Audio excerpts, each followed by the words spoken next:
এ ভাই শুনে দাদি ভাই কি আছে? ও ভাই কতিলাম কি আমি এই গাছটারে ব্যস্ত। তোমার এই চোদনের গাছ আমি কিনতে যাবো কি? আর এই গাছে কি হবে না? হলো ভাই এই সদনের গাছ কিনলি, এই গাছে মনে করো যে তুমি বউ দেবে, তুমি বউ হবা। আর আমি বউ দেখে আর বউ, আমার বাড়িতে সাইডে বউ রয়েছে। বললো আমার বাড়িও তো 10টা বউ রয়েছে, তা সাইডে বউ দেখি কাজ চলে না। আন্নের সময় আন্নের দিন জামানা বোঝো না, আন্নে 10টা বউ লাগবে। না বাবু, আমার 10টা বউ লাগবে না। সাইডে বউ ঠেলাসটাই সামলাতে পারতেছি না, আর 10টা। আচ্ছা তুমি এই বউটাও বাদ দাও, তুমি এই গাছটা কত দিতে পারবা না তাই কও।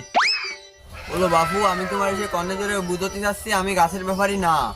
তা সদনের কথা, আমি তো অনেক গাছের মালিক, আমি তো অনেক ঠাপ খাতে আইলাম। ঠাপ খাওয়া শেষ, আমি অনেক চলে যাবো। পাগল ঠাপানো জায়গা পাচ্ছ না, আমার এসে ঠাপাচ্ছ।